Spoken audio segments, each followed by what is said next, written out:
أعوذ بالله من الشيطان الرجيم بسم الله الرحمن الرحيم الحمد لله والصلاة والسلام على رسول الله صلى الله عليه وسلم أما بعد السلام عليكم ورحمة الله وبركاته رلاسنا بابتنا تنفرون الإسلام تمتاتا تكم ديران الله أرمدفت سودان سفندي باليونا ومبامنان محمد صلى الله عليه وسلم سيرو فينا كافين أرم بنارا ديازي مان رباتن غافزان آنرو فتسرانا إذان andro dia faropolo ny volana Ramadan midika izany fa tapitra androany ny folo andro faharoa ao anatin'izany volana Ramadan zay niainantsika tao anatin'ny famelan-keloky ny tompo Allah subhanahu wa ta'ala ary raha vao maty masoandro amin'ity androany ity izany hoe raha vao milentika ny masoandro dia miditra amin'ny tapany fahatelo sady farany ao anatin'ny volana Ramadan ilay tapany tena manamboninahitra manana ny maizy azy ary tena misy valera indrindra eo anatrehan'ny tompo Allah subhanahu wa ta'ala satria i mpaminany sallallahu alaihi wasallam dia manaitra na ihany koa mamoa ireo fianakaviany ary mamatotra mafy ny lambany hiditra ao anatin'izany folo andro farany amin'ny volana Ramadan mba hanompoany any tompo Allah subhanahu wa ta'ala araka ny tatitra zay azontsika tamin'ny mamantsika Aisha radhiyallahu ta'ala anha satria ao anatin'ny folo andro farany zany dia misy ilay Lailatul Qadr ilay alina anankiray tsara mihoatra ny arivo volana ao amin'ny folo andro farany dia misy ny famoahana zakatul fitr ary amin'ny folo andro farany dia misy ilay fanompona zay tsy dia fahita loatra raha tsy amin'ny volana Ramadan dia ilay loha hevitra antsika androany antsoina hoe al-i'tikaf.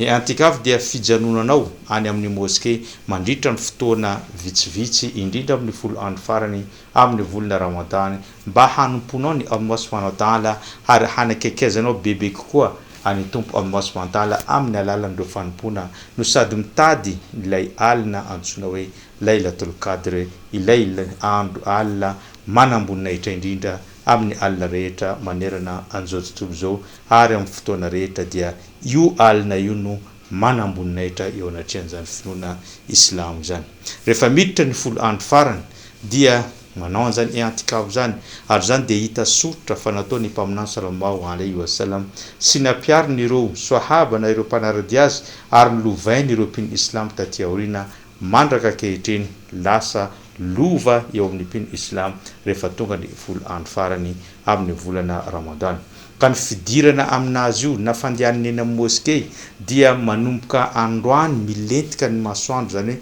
voatsofotra ny masoandro manomboka androany dia miditra makany amin'ny moskey rehefa nao an'izany i'tikaf zany nao ary tsy miala ao anatin'ny moskey raha tsy fantatra hoe raha pitso ny idy zay vao mody ianao makany antranonao amin'izay fotoana izay satria mpaminany sallallahu alaihi wasallam nanao an'izany ary napriska ihany koa amin'izany fanaovana i'tikaf izany. Fa ny olona anankiray rehefa hiditra ao anatin'ny i'tikaf dia misy ireo karazana fepetra takina amin'izany fa tsy olona rehetrarehetra zay manao dia afaka manao an'izany avokoa. Voalohany fepetra takina dia ny mpino Islam zany hoe ny fanompona rehetra dia tsy ho voadidy amin'ny olona zay tsy ao anatin'izany finoana Islam zany fa ny fanompona eo anatin'ny finoana Islam dia mitaky ny fidiranao ao anatin'ny Islam aloha rehefa tafiditra ao anatin'ny Islam anao zay vao voadidy aminao avokoa ny sola ny zaka ny fifehezana ny fanaovana haji sy ny fanompona hafa akoatran'izay. Ny faharoan'izany dia ny ampitona ny olona anankiray zany rehefa ampitona dia afaka manatanteraka an'izany i'tikaf zany satria ny olona tsy ampitona mbola tsy matotra ary mbola tsy feno taona izy dia tsy fantatra ny akory ny manavaka mety sy ny tsy mety ary tsy fantany akory ihany koa manavaka amin'ny fanompona amin'ireo kilalao maro samihafa. Ary ny fepetra fahatelo dia ny olona madio amin'ny janaba. Fantatra moa ny anarana hoe janaba dia ny olona anankiray raha ohatra ka nivoaka ranonaina na tamin'ny alalan'ny firaisana ranofo zany na ihany koa tamin'ny alalan'ny fandinina lalina sy nofy dia nivoaka ranonaina izy amin'izay fotoana zay dia fantatra izy amin'izay fotoana zay fa janaba zany hoe mila madio amin'iny rehefa nivoaka ny ranonaina ny olona anankiray dia mandeha mandro izy ary rehefa avy mandro izy dia zay izy vao madio izy amin'izay fotoana zay. Ka fepetra anankitelo takina ho an'olona izay te hiditra ao anatin'izany i'tikaf izany. manaraka an'izany raha lasa nabavy anatin'ny finoana islam rehefa tafiditra ao anatin'ny moské nao manao an'izany i'tikaf zany mijanona any amin'ny moské dia tadidio fa tsy andeha hitsangatsangana no dinao ao, tsy andeha hiresaka no dinao ao, tsy andeha atory ny zavatra dinao di fa ny zavatra ataonao ao fa kosa handeha hanompo ny Allah subhanahu wa ta'ala ary ampitombo ny fanompona zay nataonao nandritra ny 10 andro voalohany sy faharoa ampitombonao 10 avy eny raha mbola azo atao zany raha mbola zakany zany vatanao zany ka ao anao dia tokony hamaky ny boky masina al-Qur'an Karim ary hanapitra an'izany mandritra ny 10 andro farany io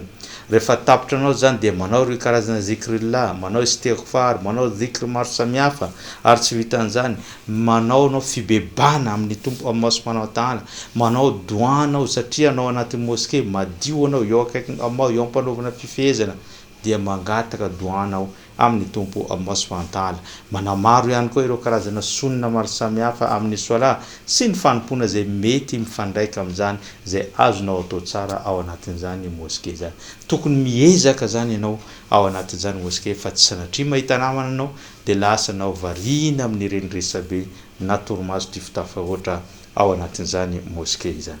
ary tadidio ihany koa fa rehefa ao anatin'ny moské anao dia afaka mikarakara tena anao rehefa manao i'tikaf fa tsy hoe tsy mahazo mikarakara tena afaka mandro anao afaka manala ho afaka mikarakara tenanao afaka miety afaka manao rehetrarehetra afaka manao ranomanitra ao anatin'izany fanaovana i'tikaf fa kosa tsy mahazo mivoaka anao raha tsy misy antony mazava tsy maintsy voanao ankaterena tsy maintsy voanao zay vao anao mivoaka ao anatin'izany fa raha sanatria anao te hivoaka fotsiny dia sy mba avy hatrany ny i'tikafinao satria ny andro ijoroan'izany i'tikaf zany dia ny fijanonana ao anatin'ny moské miaraka amin'ny fikasana hanao an'izany i'tikaf izay ny zavatra manimba ny i'tikaf zany hoe re manao zavatra ray amin'ireto zavatra reto anao dia avy hatrany tapaka ny i'tikafinao tsy considérena tsony hoe manao i'tikaf ny olona anankiray voalohany amin'izany ny fivoahana amin'ny moské amin'ny tsy misy antony zany hoe na dia fotoana fohy ivoanao anatin'ny moské amin'ny tsy misy antony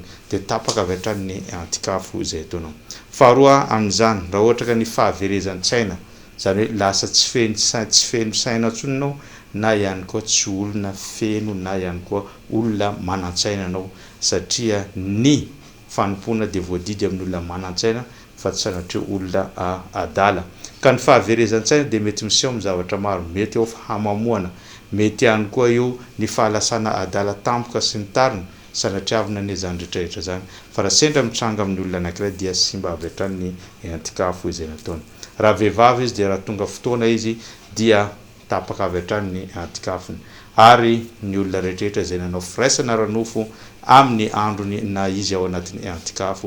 dia tapaka ihany koa ny i'tikafiny ka mandeha mahandro izy manao vao finiavana indray miditra ao anatin'izany i'tikaf zany indray izy amin'izay fotoana zay zay ngamba ny fanazavana amin'ny ambangovangony mahakasika zany i'tikaf zay fanompona lehibe izay hita nataon'ny mpaminany nampiresehan'ny mpaminany ary tamin'ny taona zay nandaozana an'izao tontolo zao nahafaty azy dia nanao i'tikaf 20 andro farany tamin'ny volana ramadan ny mpaminany sallallahu alayhi wa sallam mba hanakaiky bebe kokoa ny tompo Allah subhanahu wa ta'ala ka ho antsika rehetra te hanaraka ny sorodalan'ny mpaminany afaka miditra ao anatin'ny i'tikaf mandritra ny 10 andro farany amin'ity volana ramadan ary ho an'olona zay tena an'izay dia androany milentika masoandro dia miditra ao anatin'izany i'tikaf izany zay ngamba no fandarantsika tamin'ity androany ity sorako anao nanaraka an'izany hatrany am-piandohana ka hatramin'izao fihafaran'izao ny tegny dia mametraka mandrakita fa ho amin'ny manaraka indray wassalamu alaikum wa rahmatullahi wa barakatuh